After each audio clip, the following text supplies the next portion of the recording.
Blog Talk Radio.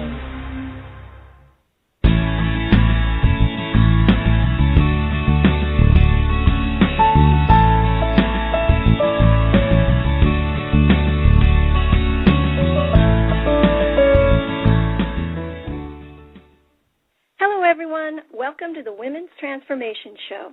I'm your host, Kim Wilborn of Women'sTransformation.com, coming to you live from the San Francisco Bay Area.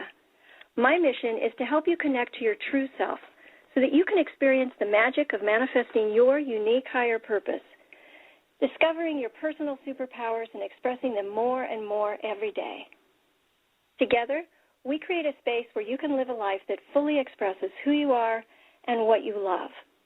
It's May 17th, 2012, and today we'll be talking to Jill Badonsky.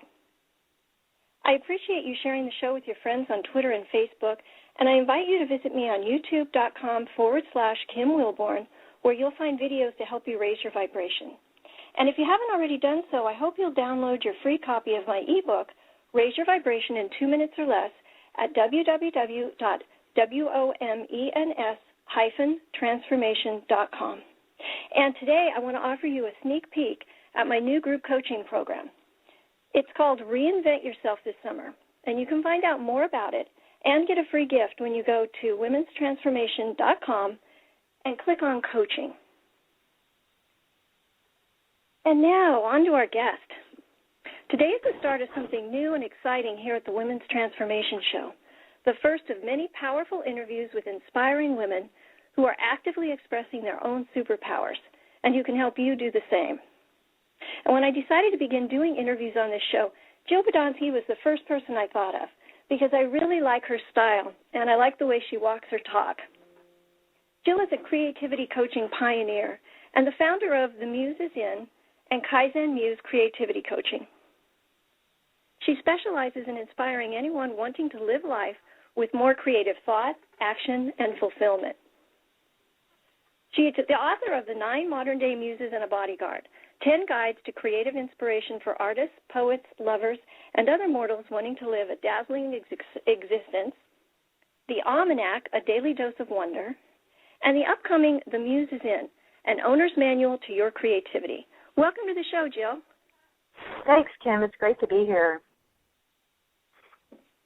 I've been enjoying your Parallel Universe time, and I want to tell the people about it. This is something where Jill does a weekly free call, and she holds a space for us to get our creative work done. And it's amazing how much easier it is to push through resistance during the call. I've gotten so much stuff done, and now when I have something that I know I'm just putting off, I know that I can come to the call and get it done. So would you like to tell the people a little more about that, Jill?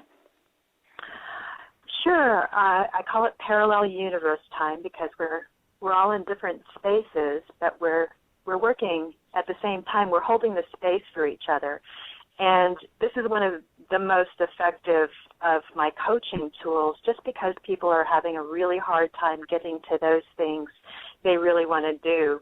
Our consciousness has kind of been hypnotized to flit from thing to thing. So when we sit down to want to really get to our creativity or anything that's meaningful that's calling to us, we seem to get distracted either by the internet or by, responsibilities that are calling to us. So a lot of us are getting really cranky because we're not showing up for ourselves. So, and I not only put this together for other people, I put it together for myself. That's one of the reasons why it's free, is because I get so much out of it too. I'm in that same stream of consciousness where I really want to do something, but it seems like I don't have the willpower or the focus muscles to get there. So what happens is we all call in on a conference line, and I do a little opening and give a coaching tip or something just to set people up for the time, and that only takes like 5 to 8 minutes. And then everybody has something that they want to work on that they've been putting off. We've had people write talks for Toastmasters. We've had people pay bills. People have gotten to their painting, their writing. Somebody even was putting off cleaning their cat's pan and finally got to it during one of these calls before she could actually sit down and do something. And during the time that we're doing this, the rules are no distractions. you don't get on the internet, you don't answer the phone, you don't talk to people, because you're holding the space for me and I'm holding the space for you. And somehow when we have that mission, we seem to show up a little bit more, because we're not only doing it for ourselves, which, sadly, we don't prioritize things for ourselves. But what happens is we really do get something done that ends up making us feel good. And the adjectives people describe it as is magical and grounding and just a sense of sacred bonding with these other people who are on the phone. And it really works well. We're getting addicted to it. So I encourage people to come to it. It's funny how some people, are suspicious about going to a free call, but the people who are showing up are just really, making sure that they come every week, because sometimes I get more done in that half an hour or 40 minutes of time than I do for the rest of the day. And the stuff I do get done is really different, has a different quality to it. It's comes from a real inner, non-distracted place. So I love it. Oh, I agree. It really does feel like like sacred space to me, and it's amazing how much easier it is to do things that I've been putting off in that space.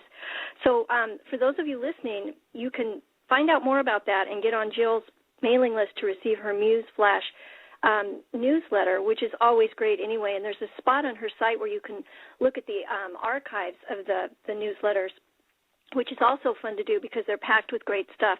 But if you go to www.themusesin, that's TheMuseIsin.com, you can find out how to receive her newsletter and get access to that call. I really recommend it.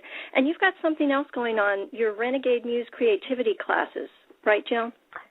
Yes, those are also free. And one of the other reasons why I do these free classes is because I feel like somehow I've been given this information, I don't know if it's through woo-woo channels or just in my DNA, and there's just a lot of information that I want to share with people, because there's so many unhappy people out there wanting to get to their creativity. And so I do free classes, and it helps people understand about my work, and if they want to go on to get some of my trainings or come to workshops, then they have a good idea. But the Renegade Muse class, and it's 8 months, and I've already done one, but people can purchase that one, and you don't have to go to all of them, but they're once a month, and my newsletter will help you sign up for them. And what those are about is my new book, The Muses and an Owner's Manual to Creativity, is coming out in December. So I'm kind of leading up to the book release by having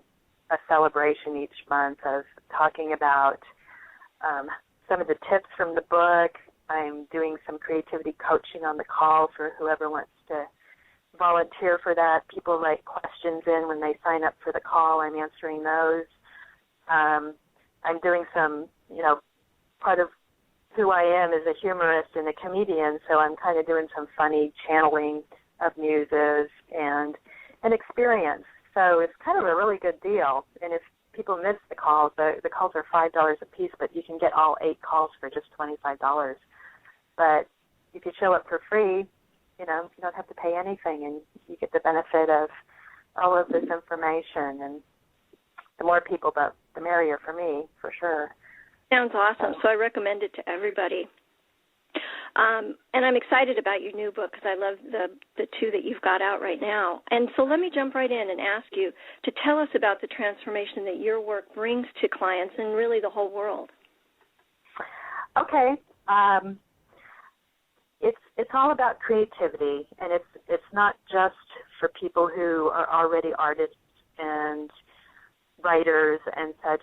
Creativity is making a huge, rebound, if you want, or people are just really understanding the value of creativity and yearning for it. And I've been doing this work since 1997, and it's really evolved into helping people kind of transform their lives by getting through those things that are standing in the way of their creativity. And the typical things are procrastination, overwhelm, self-sabotage, perfectionism, low self-confidence.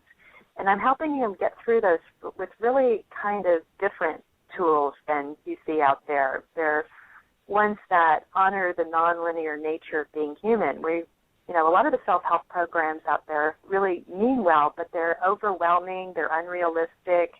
They don't take into account that some days we just want to do nothing. They don't often take into account that some days, we have setbacks.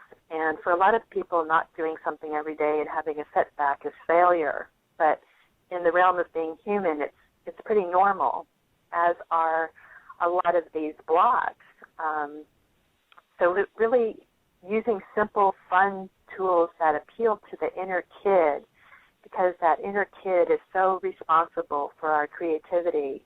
That's the one that plays with ideas and allows us to free associate and come up with new ideas and use our imagination. And it is that inner child that also puts us into a resistance if we're not playing, if we're being too serious about life, if we're being too hard on ourselves.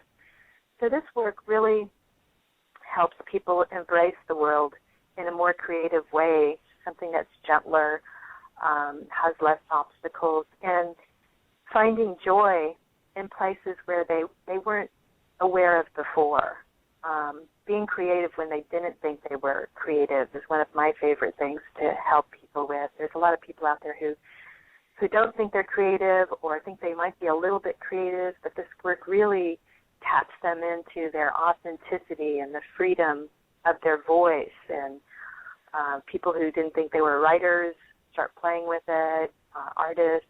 And if they don't want to do the writing or the art, they just start to apply these creative tools to every aspect of their lives, to choosing thought. You're talking about higher vibrations.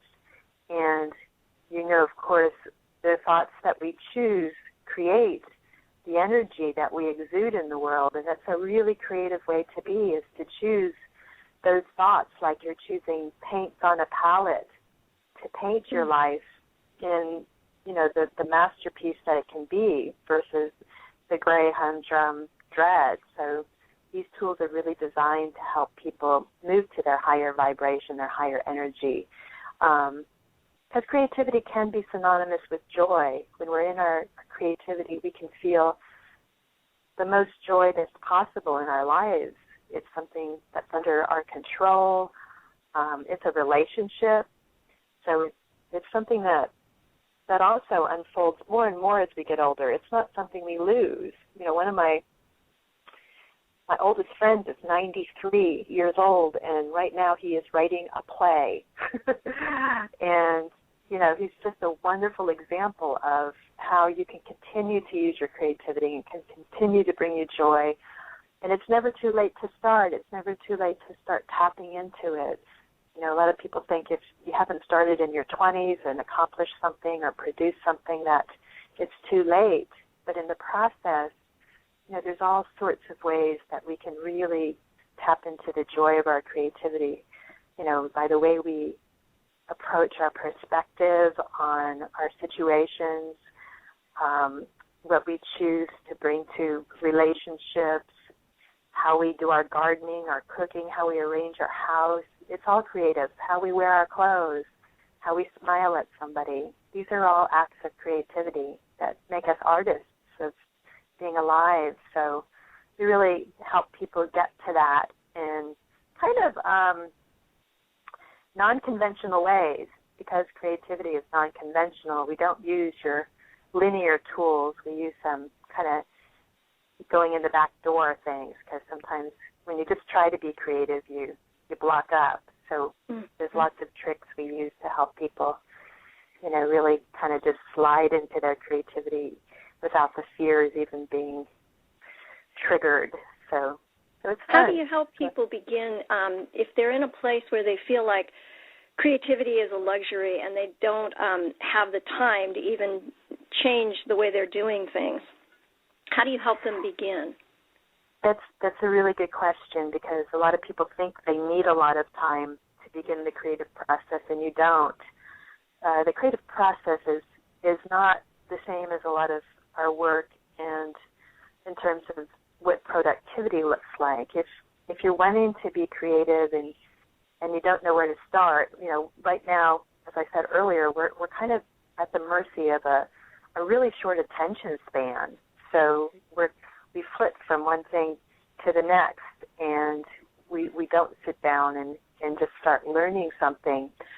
So one of the tools we use, I call it creative foreplay. And because the creative process oftentimes happens with thought and connections, you don't have to just sit down and do it to start. One of the first places to start is to know that you are creative, and that once you begin to get into the process, that you become more and more creative. But at the beginning, you may not feel creative, and that's okay. That's normal. You don't have to be. You can do some really bad poetry, bad writing. That's where everybody starts. Even the best of writers and the best of artists, they start by tolerating themselves as not very good at all. They have to. When people have the expectation of being good right at the beginning, they quit. They psych themselves out. They're disgusted with themselves, especially if they've achieved a level of competence in other areas of their life. They're not used to being a beginner again. So we have to really allow ourselves to be beginners. But if you don't have the time, you simply begin by asking questions to yourself. And questions are really powerful in the creative process. You're not seeing somebody get something done when they're asking themselves a question, but inside there's all sorts of gears starting to move because the subconscious loves questions. And they can be questions such as, what would be fun to be creative for me? What little idea have I had in the past that might be fun to take to the next step?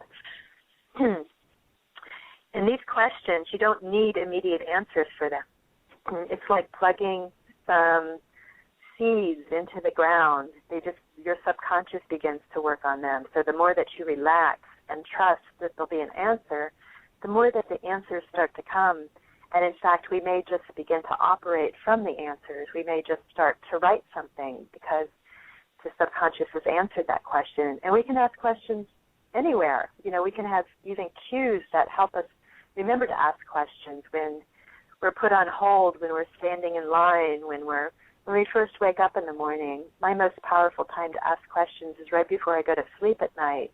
It's just to ask, what is the next place I want to go with this writing, or what's an image I want to create with my next mixed media, or even something, what do I want to create in my life next? What little tiny step is going to be a sign for me that this is the next place for me? And just let the question go as if that was enough, just to ask the question. And that is a really valid part of the creative process, as is daydreaming. A lot of people come up with ideas while they're showering or driving or cooking, and that's, sometimes a more fertile place than just sitting down and trying to force an idea, because in those places we've relaxed the left brain by focusing it on some kind of chore, and the right brain begins to feed us ideas. So a good place for people to start is, number one, believing that they are creative. 2, asking questions. Another thing to do is just to simply expose yourself to what other people are doing without comparing yourself. Comparing is toxic to the creative process as it is to joy in our lives. If we're comparing and saying to ourselves, I don't have that, I wish I had that, why did somebody else have that, not me, I'm not good enough because I'm not like that person. It's like, the creativity police need to intervene at that point, because it's really just so criminal to do that to ourselves, because there really is no reason to compare ourselves to. We're all on a different path. Often we're comparing ourselves with somebody who's been doing it for a long period of time, so we think we need to be where somebody who's been working for years is, or we think we're way behind, when if we just start now and see something that somebody else is doing and simply ask the question, what about what this person is doing inspires me? What idea that they're doing is something that I can take a small step about? Or simply know that the thoughts that we think about other people, our subconscious doesn't realize we're thinking them about other people. They think that we're thinking them about ourselves. So to be envious is to take away from our own power instead of going, look what that person has. I can have that too, or I can have this in my own way, or even more powerful, I already have what I need. That is our powerful. mind. Go ahead. I was saying that is powerful. Yeah, it's someplace our mind doesn't go, and I think that's one of our most powerful tools also in this particular coaching is helping people train their mind to go to a place that really serves them instead of ones that makes them feel less than. And the place that the mind automatically goes to is what I don't have and what needs to be fixed and how I'm not good enough. It will go there because that's how we stay alive. We stay alive with survival by saying to ourselves or asking ourselves, what's wrong with the situation? What might hurt me? How can I survive here? But as we want to move up to the higher vibrations, we need to change our questions. We need to say, where do I get it right? What have I done in the past? What do I already have? What's worked in the past? Here I am with this obstacle. It's amazing how people come up against obstacles and they forget how many obstacles they've gotten through in the past. Instead, they focus on, oh, no, here's an obstacle. I don't know how to get through this. And in our coaching model, one of our first questions is, has this happened in the past? And if it did, how did you get through it then? And it's amazing how people don't go back there, but when they do go back there, they're like, oh, yeah, this did happen in the past, and I simply engaged help, or I did this. They come up with all sorts of solutions that they've forgotten about. And another question is something didn't work in the past, what do you think would work? And again, it takes us out of victim mode, and it puts us into solution mode, into empowerment. And people go into their creativity and come up with solutions when they thought they couldn't, because we've taken them out of the primitive mind and put them into a higher way of thinking. So it's really kind of a very liberating place to be, to feel your own power instead of having somebody telling you what to do, knowing that you have the wisdom already. So these are some good places to start. Taking classes, I always encourage people to take classes because that does offer a structure. But when you take classes, you have to be careful that you get a teacher that is not derailing you, or some people, some of the clients I get because they've had teachers that have really discouraged them. So, having a teacher that inspires and encourages is really important, or having one who is your audience. But classes can really give people, classes and workshops and retreat can really give people a good jump start into the direction they need to be going. And then making a habit, making showing up for yourself a habit, just as brushing your teeth is a habit. Habits are the best because they make things more effortless. So if you have a time, and we start really small, so if you can show up for yourself just 5 minutes in the morning, if you're not showing up for yourself yet, to journal or to brainstorm or to get started on something, and write it in your calendar and just start showing up, and not caring what happens, just showing up the most important part. All of a sudden it'll feel funny not to show up.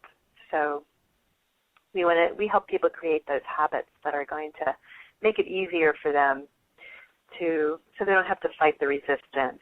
It's a habit now for people to show up for the internet, to check their email or to go to Facebook.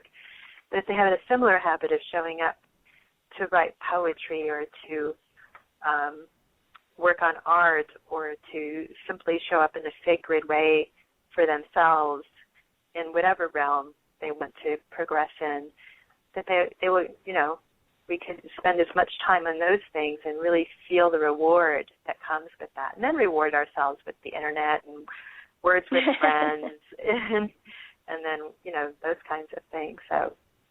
Well, let's talk for a minute about resistance. You just brought that up, and I know you've given a lot of the answers to this question already, but But for the people who are already actively engaged in their own process of creativity, for me, the thing that I have the most resistance with is my writing. So sometimes when I'll sit down to write, I'll get this feeling like I'm moving through a fog, and when I look at it deeper, it's just like this energy that's like seeming to be telling me, it sucks, what you're doing sucks, you suck, why bother, go watch TV.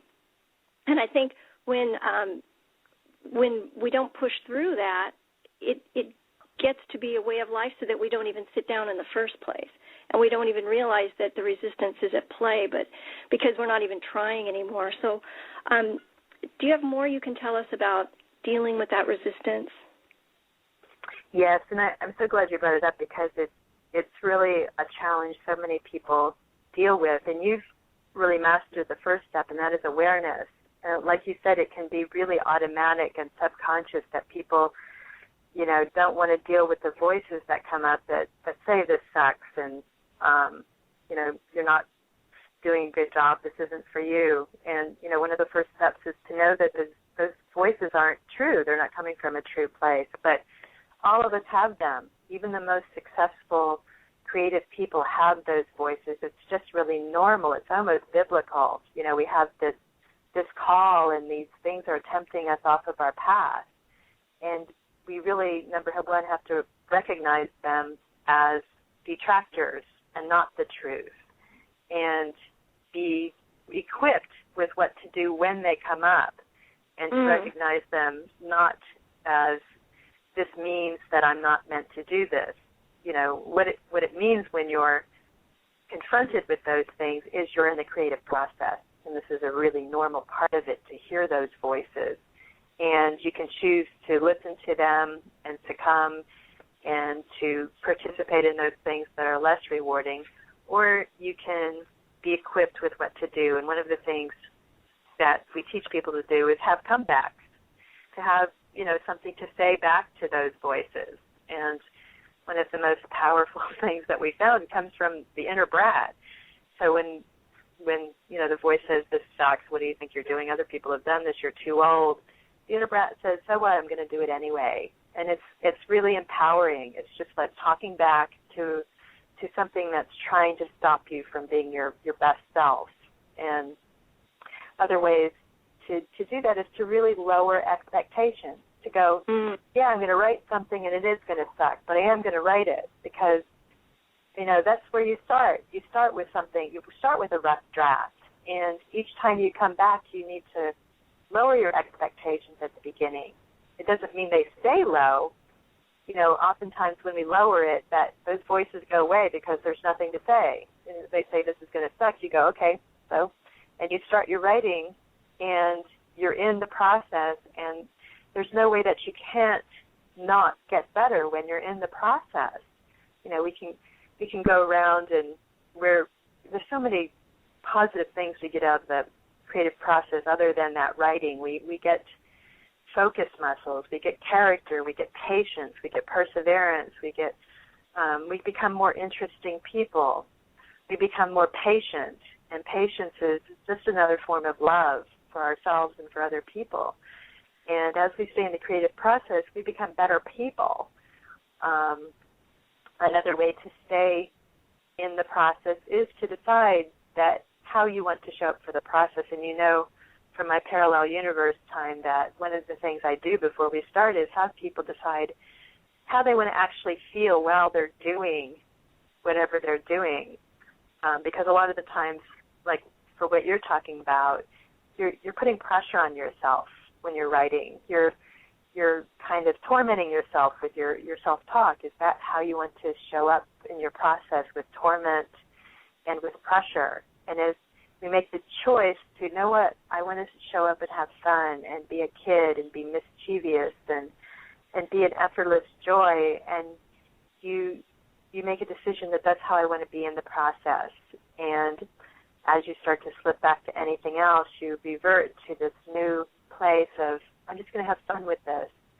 And that engages that child who is responsible for the resistance, that child energy that goes, I don't want to do this, it's not working. You just go, well, let's have fun with it. One more tool that seems really simple but really works is oftentimes we will say to ourselves, I have to write. I have to get to my writing. And that might be true from a drive point of view, but when you say I have to, you create an energy. And it's not a real positive, engaging energy. It's kind of a, you have to do this. It doesn't usually come from a place that feels good. When you put I get to in front of the things you want to do, I get to do my writing today, all of a sudden you engage all of those parts of ourselves that realize that writing is really something that's sacred and that we want to do, and we want to do it no matter what. I get through the things that stop me from writing. I get to do this writing that puts me into a flow, that helps me share my voice, that takes me to places I never would have gone before, that satisfies my curiosity, that creates new worlds, that transports me, that rehashes an experience in a different way. And all of a sudden we find the wonder in our experience.